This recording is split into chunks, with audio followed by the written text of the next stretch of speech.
14 اگست کی خوشی منائیں کہ ہم ہمیشہ سچ بولیں گے، جھوٹ نہیں بولیں گے، ہمیشہ دیانتداری سے زندگی گزاریں گے، کسی کو دھوکہ نہیں دیں گے، ہمیشہ اپنے اخلاق اچھے کریں گے، کسی کے ساتھ بد اخلاقی نہیں کریں گے، اور اپنی کمائی میں حلال کمائیں گے، کبھی حرام نہیں کمائیں گے، تو پھر آپ دیکھنا پاکستان میں کیسے تبدیلی آتی ہے۔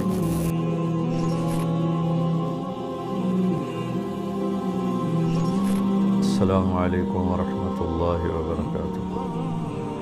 بسم اللہ الرحمن الرحیم، والصلاة والسلام علی رسولہ الکریم وعلی آلہ وصحبہ اجمعین۔ اللہ تبارک و تعالیٰ نے اپنے فضل و کرم سے ہمیں ایک ایسا ملک دیا ہے جس کی بنیاد لا الہ الا اللہ پر ہے کہ 47 میں بچے بچے کی زبان پر تھا پاکستان کا مطلب کیا، اور نعرے لگتے تھے لا الہ الا اللہ۔ اس لحاظ سے ان سارے 1439 ہجری ہے،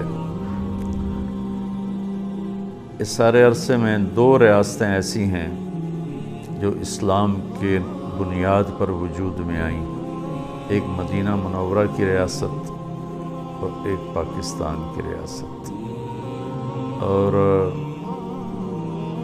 اس کے نام تو اللہ نے پہلے ہی آسمانوں پہ طے کر رکھے تھے، اپنے ایک بندے سے اس کو ڈیلیور کروایا۔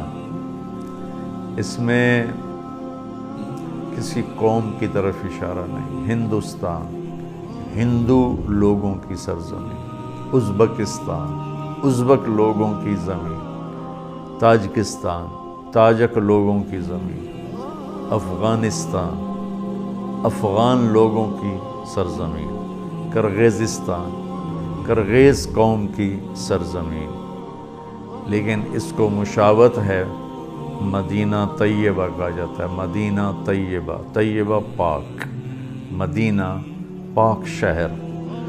تو اس پاکستان کا نام بھی مدینہ طیبہ سے جڑتا ہے، یا مدینہ منورہ کہتے ہیں، روشن منور شہر، مدینہ طیبہ، پاکیزہ شہر۔ تو تقریباً وہی نام اس کا بھی رکھا گیا، پاک سرزمین، پاک زمین۔ تو زمین تو پاک ہی ہوتی ہے، اس پر رہنے والے اسے گندہ بھی کرتے ہیں اور پاک بھی رکھتے ہیں۔ 14 اگست آتا ہے تو جی چاہتا ہے کچھ باتیں اپنی قوم کے ساتھ شیئر کروں۔ پھر اس میں ایک اور جو میرے رب کا تخلیقی فیصلہ تھا کہ اسے 27 رمضان المبارک شب قدر میں اللہ تعالیٰ نے اس کو وجود بخشا۔ رمضان میں اس کو وجود ملا، پھر رمضان میں شب قدر 27 میں اس کو وجود ملا، پھر اس کا نام اتنا خوبصورت رکھا گیا، پھر اسے کلمے کی بنیاد پہ اللہ تعالیٰ نے ہمیں دیا، پھر اس میں 4 موسم رکھے، پہاڑ بھی ہیں، میدان بھی ہیں، صحرا بھی ہیں، دریا بھی ہیں، جنگل بھی ہیں، سردی بھی ہے، گرمی بھی ہے، خزاں بھی ہے، بہار بھی ہے، زرعی زمین لاکھوں کروڑوں ایکڑ ہے، میٹھا پانی ہے، کڑوا پانی ہے، سمندر لگتا ہے۔ فَبِأَيِّ آلَاءِ رَبِّكُمَا تُكَذِّبَانِ، کون سی ایسی نعمت ہے جو اللہ نے اس ملک کو نہیں عطا فرمائی۔ ہمارا بلوچستان زمینی ذخیروں سے بھرا پڑا ہے، اگر اس ملک میں قحط آیا ہے تو وہ بس صفات کا آیا ہے، یہ نہیں کہ میرے ملک میں اچھائی نہیں، اللہ کا شکر ہے،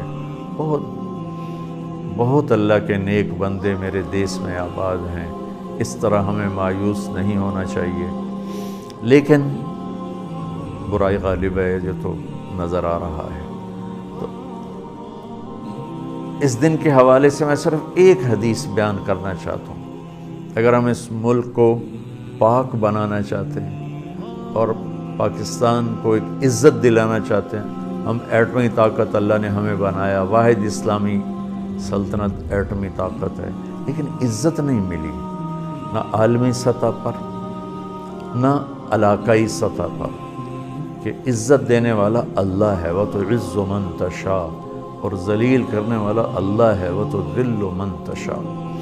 تو عزت دینے کے اور ذلت سے بچانے کے کچھ اسباب میرے نبی نے بیان فرمائے ہیں۔ ان میں سے آج صرف ایک چھوٹی سی حدیث میں آپ کے ساتھ شیئر کروں گا تاکہ بات لمبی نہ ہو جائے، پھر سننے والے کم ہو جاتے ہیں۔ میرے نبی نے فرمایا اربع اذا كانت فیک ما ضرک ما فاتک من الدنیا۔ آپ نے فرمایا 4 باتیں اگر تو مجھ سے لے لے اور اپنی زندگی میں اتار لے تو پھر تجھے کسی چیز کا نہ گھاٹا ہے، نہ کمی ہے، اور نہ ہی تیرا کوئی نقصان ہے۔ کہ صرف 4 لمبے لمبے وظیفے میرے نبی نہیں بتاتے تھے، مشقت والی وظائف میرے نبی نہیں بتاتے تھے، اپنی امت کے لیے آسانیاں فرما گئے۔ کہ 4 بات، 40 نہیں ہیں، 14 نہیں ہیں، 44 نہیں، کہ 4 کیا ہیں وہ؟ حفظ و امانت، صدق حدیث، حسن خلیقت، عفت فی طعمت۔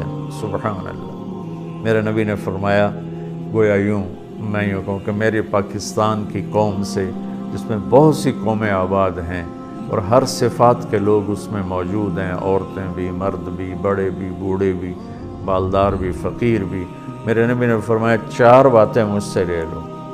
حفظ و امانہ، زندگی میں کبھی کسی کو دھوکہ نہیں دینا۔ دیانت داری، دیانت داری وہ زیور ہے جو پرانا نہیں ہوتا ہے، جس کا رنگ پھیکا نہیں پڑتا ہے، جس کی قیمت میں کسی دور میں کمی نہیں آتی۔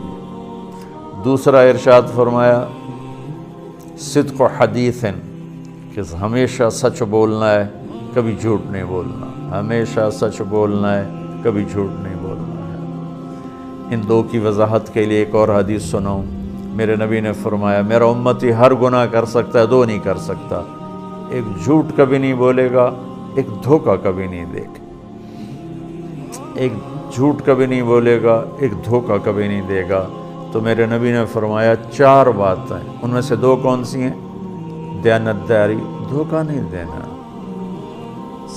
سچ بول، جھوٹ نہیں بولنا، حسن و خلیقت، اپنے اخلاق اچھے کر لو، ماں باپ کے ساتھ، بیوی کے ساتھ، بچوں کے ساتھ، بچوں کے ماں باپ کے ساتھ، بھائیوں کے ساتھ، دکان میں نوکروں کے ساتھ، آفس میں ملازمین کے ساتھ، جاب پر اپنے ماتحتوں کے ساتھ، آفس میں اپنے ماتحتوں کے ساتھ، اپنے بڑوں کے ساتھ، اپنے چھوٹوں کے ساتھ اخلاق اچھے کر لو، اور آپس کی لڑائیاں مٹا دو۔ خاص طور پر جو مذہب کے نام کی لڑائی چل رہی ہے، جو مجھے رلاتی بھی ہے، تڑپاتی بھی ہے، کہ تعصب ایسا ہے کہ ایک دوسرے کو مسلمان سمجھنے پر بھی تیار نہیں ہے۔ میری قوم تمہیں اللہ رسول کا واسطہ دیتی، انشاءاللہ جو کلمہ پڑھنے والا ہے وہ مسلمان ہے اور جنت میں جائے گا، کہ وہ جو بنیادی اعتقاد ہیں اس کے اوپر قائم ہو، ختم نبوت کا قائل ہو، توحید و رسالت، جو 5 باتیں ہیں، کلمہ، نماز، روزہ، حج، زکوٰۃ، اللہ پر ایمان، فرشتوں پر، کتابوں پر، تقدیر پر، موت کے بعد کی زندگی پر، ختم نبوت پر، سب کو گلے لگانا سیکھو، سب سے محبت کرنا سیکھو، سب کے ساتھ اچھے اخلاق برتو، ایک دوسرے سے مصافحہ نہیں کرتے۔ تو میرا تیسری بات میرے نبی کی ہے، اپنے اخلاق اچھے کر لو۔ اخلاق اچھے کا بہت بڑا حصہ اس زبان کے ساتھ ہے، تو زبان سے گالی دینا، اللہ ہمیں توفیق دے کہ ہم کسی کو گالی نہ دیں، جھوٹ نہ بولیں، غیبت نہ کریں، الزام نہ لگائیں، بہتان نہ لگائیں۔ میرے نبی کا فرمان ہے، جس نے کسی نیک عورت پہ بدکاری کا بہتان لگا دیا، وہ 100 سال مصلی پہ بیٹھ کے عبادت کرتا ہوا بھی اگر مرا تو جہنم میں جائے گا، جنت کی ہوا بھی نہیں اس کو مل سکتی ہے۔ تو تیسری چیز جو میرے نبی نے فرمایا کہ اپنے اخلاق اچھے کر لو، اور چوتھا فرمایا عفت فی طعمت، رزق حلال کماؤ۔ حرام بازار میں بکھرا پڑا ہے، 2 طرح کا حرام ہے، ایک کامی حرام، ڈرگز بیچتا ہے، ہیروئن بیچتا ہے، چرس بیچتا ہے، افیم بیچتا ہے، شراب بیچتا ہے، یہ تو کامی حرام ہے۔ دوسرا کام تو ٹھیک ہے، کپڑا بیچتا ہے، لوہا بیچتا ہے، لیکن سارا دن اس میں ہیرا پھیری کرتا ہے، جھوٹ بولتا ہے۔ تو ایک کی مثال تو پیشاب کی، تو پاک ہو ہی نہیں سکتا۔ دوسرے کی مثال دودھ کی ہے، جس میں چند قطرے پیشاب کے گر گئے تو دودھ تو پاک تھا، پیشاب کے قطروں کی وجہ سے وہ ناپاک ہو گیا۔ تو میری تیسری میرے نبی کی بات ہے، چوتھی میرے نبی کی آخری بات ہے، رزق حلال کماؤ۔ میرے نبی کا فرمان من امسا قالن بعمل یدی امسا مغفور له، مسلم شریف کی روایت ہے، جو صبح سے شام تک اپنے بچوں کے لیے روٹی کماتا ہے، حلال روٹی میں تھک جاتا ہے تو اس کے اس دن کے سارے گناہ معاف ہو جاتے ہیں۔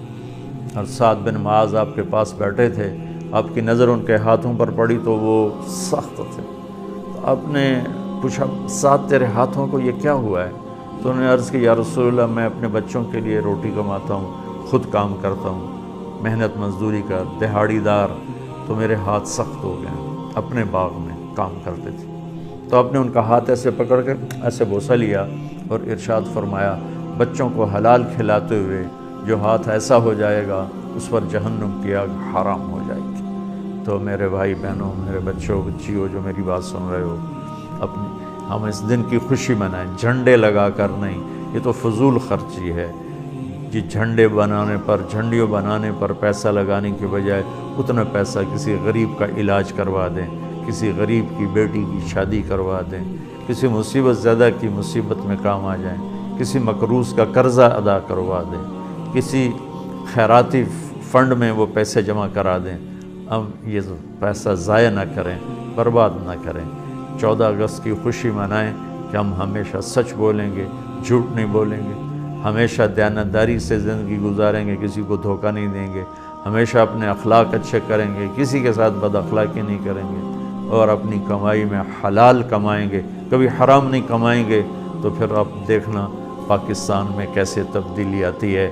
جیسی نئی حکومت اعلان کر رہی کہ ہم نے تبدیلی لانی ہے، تو تبدیلی کا میں آپ کو صحیح راستہ بتا رہا ہوں کہ ہم اپنی ذات سے شروع کریں، یہ دوسروں سے نہ شروع کریں، اپنی ذات سے شروع کریں۔ فرائض کے بعد نماز، روزہ، حج، زکوٰۃ کے بعد یہ 4 کام اپنی زندگی میں آپ لے لیں، انشاءاللہ پورے ملک میں تبدیلی آ جائے گی، اللہ بھی راضی ہو جائے گا، اللہ کا رسول بھی راضی ہو جائے گا، ہمارا ملک بھی عزتوں کی چوٹیوں پر پہنچ جائے گا۔ السلام علیکم۔